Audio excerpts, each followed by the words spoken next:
Another home explosion, this one on the south side of town on Locke Avenue. That's in between Parsons and Lockbourne, all happening in the last half hour. NBC4's Ted Hart just got to the scene. Ted, what can you tell us?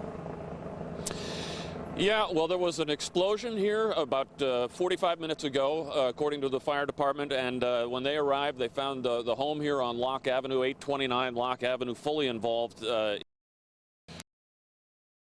Were taken to the hospital as a result of this, one to Children's Hospital and one to Ohio State University Wexner Medical Center.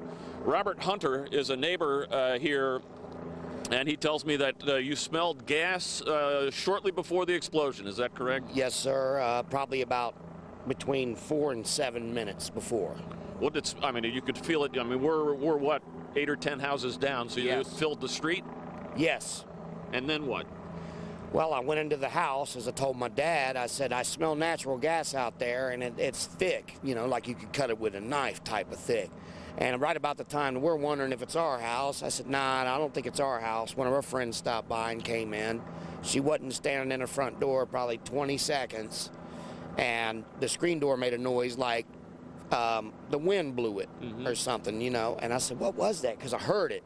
And she said, well, it was a sonic boom from a jet, you know, somebody broke the sound barrier. And I said, I don't know, that's a little suspect. Well, when I opened the door and then I looked, I could see the black smoke, so. So did you head down that way? You said a neighbor I called did. 911 and headed right down that way. And there was a neighbor standing out there, and he said, have you ever seen anybody pull a man out of a fire before? I said, no. I said, why, did you get Jack out? And he said, yeah, I went in and pulled him out. So, and then, like I said, I know Jack's granddaughter lives there. So it was an older man and then a young child? Yes. All right. Probably about 3 years old. And at this point, we're told that the house is gutted, right? Completely gutted. I have another photographer here who works with us, John Edwards. Yeah. John, you've been closer than we have. I got right down there relatively quickly, but as soon as I got there, police and fire moved us all back because there were still explosions going on. What it was, I'm not sure. But the home is completely leveled. I just spoke with Tracy Smith with Columbus Fire Department.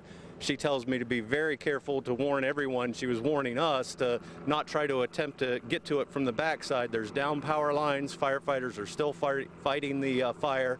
It's still, you know, an active scene. So an active scene, as John said here. That's the latest from here. We'll certainly have more on this story coming up later on NBC4 at 5 and again at 6. For now, live on the South Side, Ted Hart, NBC4. Thanks so much, Ted. Of course,